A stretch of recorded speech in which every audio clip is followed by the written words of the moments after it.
Hi, I'm Dennis Gage, and welcome to My Classic Car. We're back out in sometime sunny California to visit Jay Leno. I always love hanging out with Jay. He's always got such cool stuff. Turbine cars, I think that's the theme today. So let's see what's up here. Jay, hey Jay! Oh, Dennis, Jay. Hey! Always good to have you good come to by. See you, man. Yeah. Don't let this car come between us. How are you? I'm doing great, man. Good to see you. I didn't call or anything. Well, you know, sometimes it's better to surprise you. Yeah. Well, I love surprises. This is kind of a turbine day here. It is a today. turbine day. Yeah. This is. So let's talk turbines. Okay.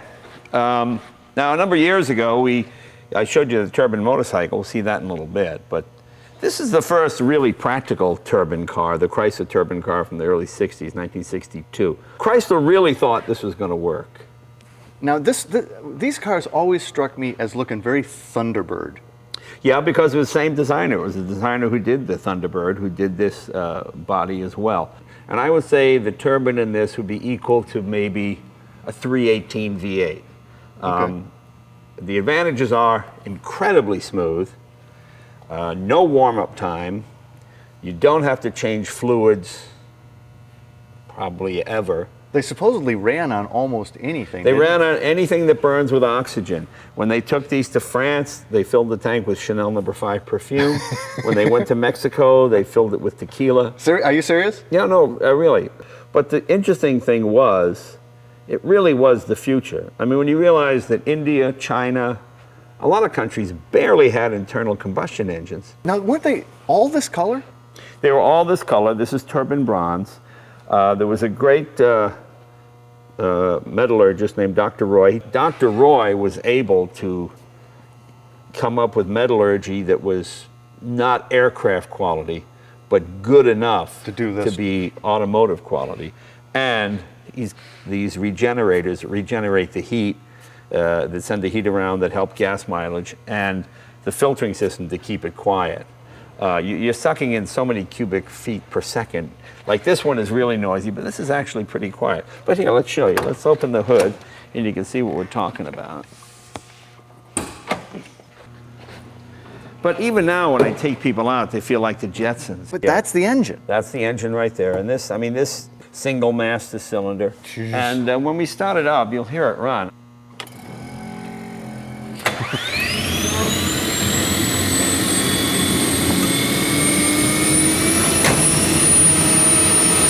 And you go. I mean, it shuts you up? That's it. And you pull away, needs no warm-up, no oil to check, no fluids to check, no cooling system to check. There's nothing. Off you go. Off you go, and that's it. That's the beauty of it. And probably the greatest heater in the wintertime.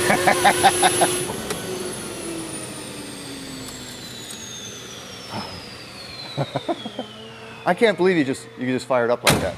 Yeah, you just turn the key and you go. You don't need to touch the fuel, don't need to touch the gas pedal. Now, everything about this, I mean, design-wise, they were, you know, turbine, everything looked like turbines, like even look like turbine. Yeah, it does. It has a turbine drive theme. shaft To me, the tunnel, most successful styling part is the rear end. I love the rear end of the car. the rear end is And fabulous. it's got cross-ply tires, and it's got drum brakes. I mean, don't forget, it's 1962.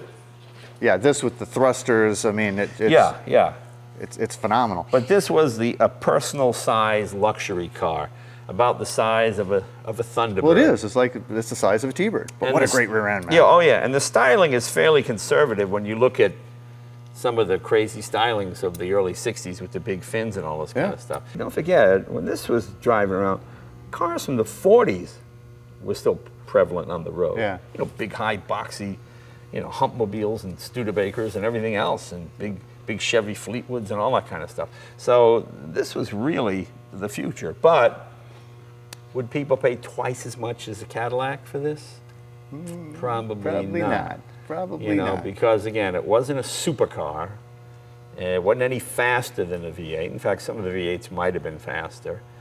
The thing it just had was the future. Yeah. And the future is always uncertain for a lot of people. I'd rather go, you know, the last days of old technology are always more reliable than the first days of new technology. Sure. So most people tend to go, I'm going to stick with what I have. Exactly. But you like turbines. You like turbines.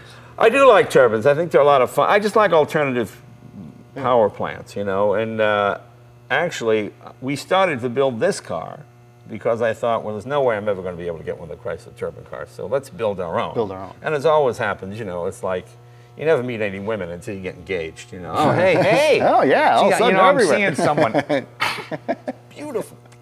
You know how that works. I do. You're single, and you meet someone, oh, let's get married. Hi. Well, what? They're everywhere. Oh, who's that? What? Too late. The same thing Sorry, happened, too late. You know? Yeah, but you do crazy stuff. You can put them in motorcycles. Yeah, we have that one over there. That was built by Let's my go do the friend. Y2K Yeah, thing. this is the Y2K. Y2K. Y2K? Well, you know, I've had this bike for, when I get it, 99. So it was named Y2K because that was the thing everybody was scared of back in 2000. But I've had this for a long time. Ted McIntyre built this down in Franklin, Louisiana. And it's been through a couple of incarnations, I guess. We had clutch trouble originally, so it went back a few years ago and redid the frame and came up with a new type of clutch arrangement. And now it works fine. I mean, and it's really fast. I mean, it's hilariously fast. Well, what is the engine? The engine is a C-18 Allison out of a Bell Ranger helicopter. You're making about 400, 475 foot-pounds of torque. I mean, in 10,000 miles, that's the third chain and third rear tire. So it does, but the advantage is, like all turbines, incredibly smooth. 0 to 60 is good.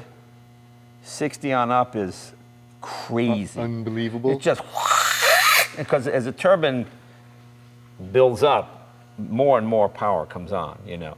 The more revs you have, the more power you're making. So, yeah, it's pretty crazy. But off the line, these wouldn't be, I mean, these aren't screamers off the line. They have to kind of come up. Yeah, you got to get a little, well, I suppose you could bring the turbine up and dump it, but all the torque is made at the other end. It's sort of, the faster you go, the more power you get.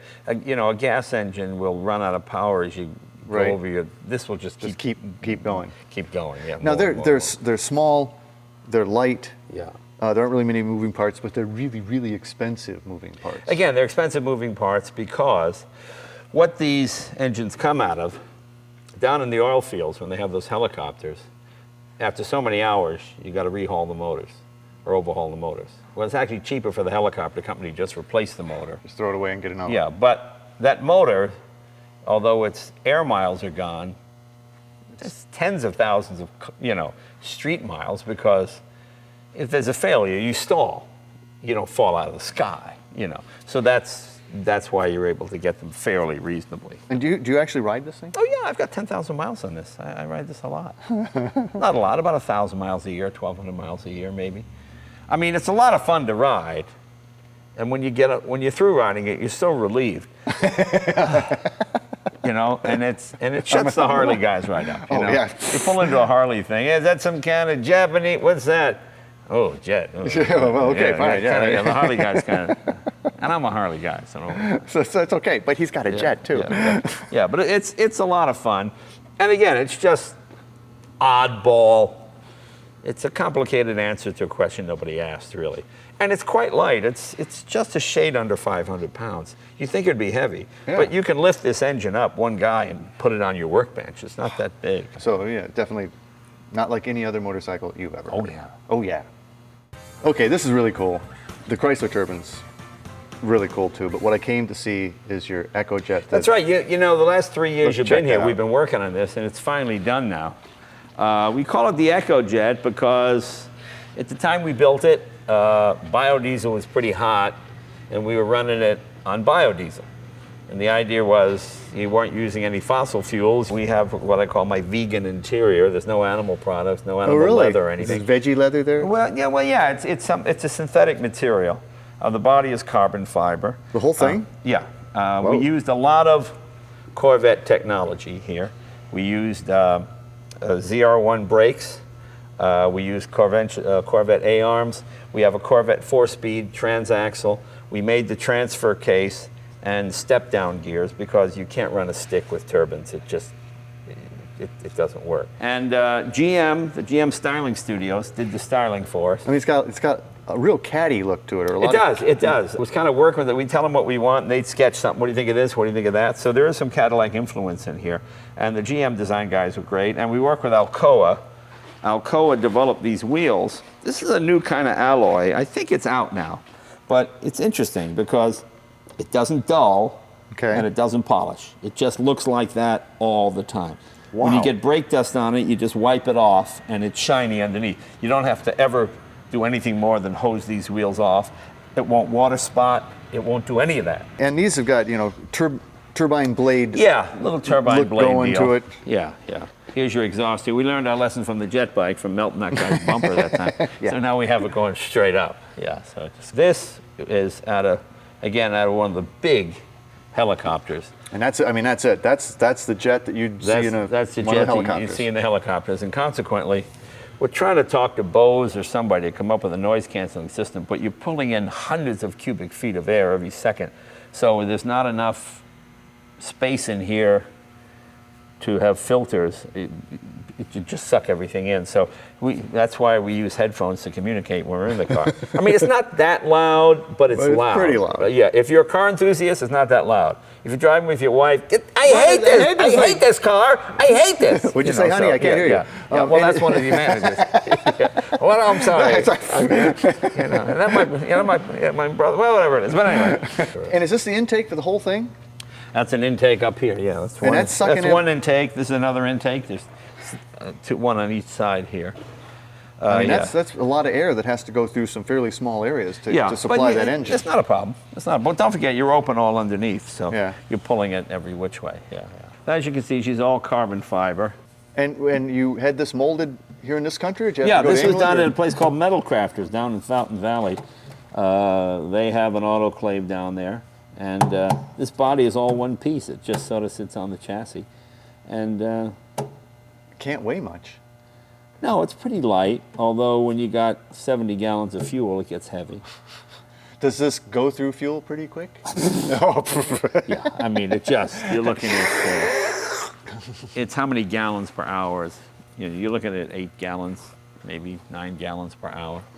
Something like that. Yeah, it is kind of Batman-esque. Batman. And whenever you take it out, you have this kind of fight crime. Oh, that's really cool. It's pretty simple. Yeah. And then the power is transmitted to... There's your Corvette transaxle down there, coming off the turbine shaft.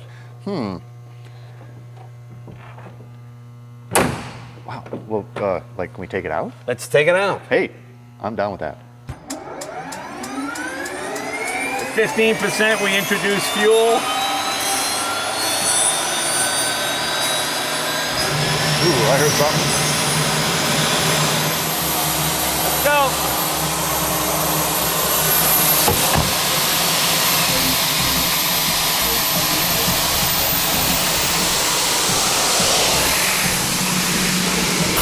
It's insanely loud. Yeah, it's a little loud.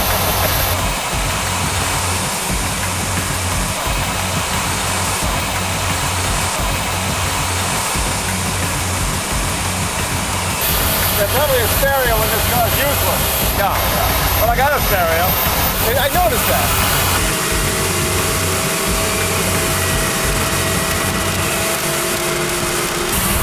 Holy crap. I just started accelerating and pulled really hard. That's a lot of thrust. I'm not even half throttle.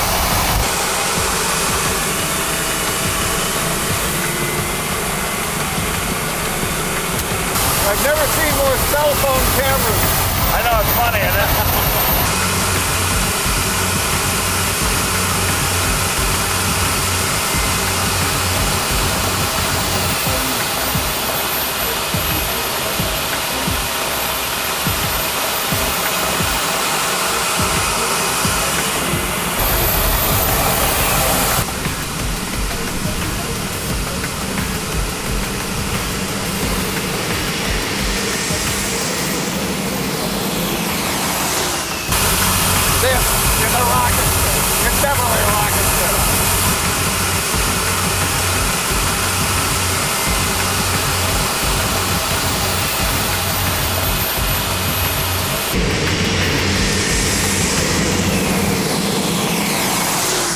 I'm going to show you the most frightening thing I've ever seen in my rearview camera.